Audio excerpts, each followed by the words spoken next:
Imagine a world where the sudden collapse of the Cold War reshaped global alliances and ideologies, leading to a significant shift in international relations.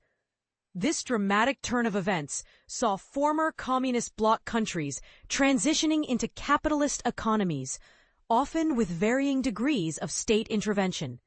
Since the 1990s, this shift has been particularly evident in the Middle East, where many governments have increasingly aligned themselves with Israel, despite Tel Aviv's repeated breaches of the Oslo Accords and subsequent agreements. But here's where it gets controversial. Israel's actions, such as turning Gaza into an open-air prison and expanding settlements in the West Bank, have been met with minimal opposition from the international community, especially from countries in the Organization of Islamic Cooperation, OIC, and the Middle East and North Africa, MENA, region. These regions, often characterized by dictatorial or monarchical rule, have largely turned a blind eye to Israel's management, a euphemism for its brutal occupation and expansionist policies. However, a counter-trend has emerged, driven by civil society movements in the UK, Western Europe, North America, Latin America, Southeast Asia, and Africa, particularly South Africa, which has overcome its apartheid past. These movements have shown strong support for the Palestinian cause, highlighting the moral and ethical dimensions of the conflict. So, what is the situation in India? Civil society protests in India, expressing solidarity with Palestinians in Gaza and the West Bank, have been relatively weak compared to those in other democratic nations. To understand why, we need to delve into the socio-political landscape of India.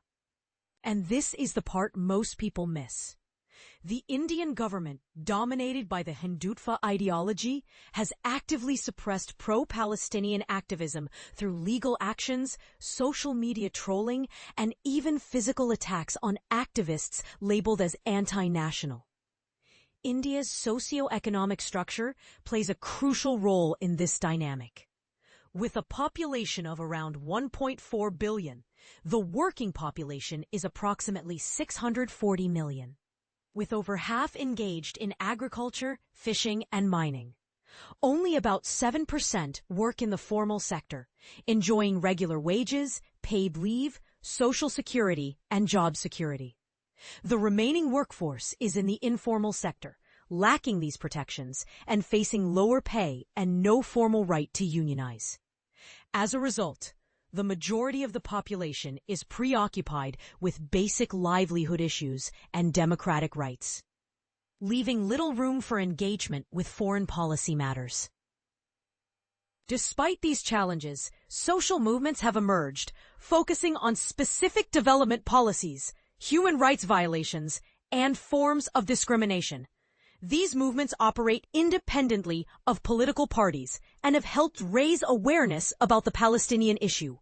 Pro-Palestinian protests, though sporadic, have occurred in major cities like Delhi, Kolkata, Mumbai, and Hyderabad, often organized by left-wing parties and their student wings. Muslim political parties and religious organizations have also shown solidarity, though often through a religious lens rather than a universal humanistic perspective. In the Kashmir Valley, where there is a significant Muslim population and a heavy military presence, there has been a strong affinity with the Palestinian struggle. Following the Israeli assault in October 2023, there were widespread prayers and protests in Kashmir.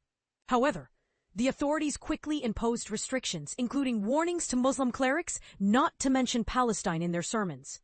Despite these measures, solidarity actions have continued, with recent protests in March and June 2025. Unlike in Western liberal democracies, where the middle class is more engaged with foreign policy issues, the Indian middle class has generally been more reactionary, supporting the BJP and Hindutva ideology. However, there are progressive elements within this middle class, particularly among the youth, who are using social media to raise awareness about global issues, including the Palestinian cause. This has led to the emergence of various Palestine solidarity groups across the country, some linked to existing cultural, political, or religious bodies, and others operating independently.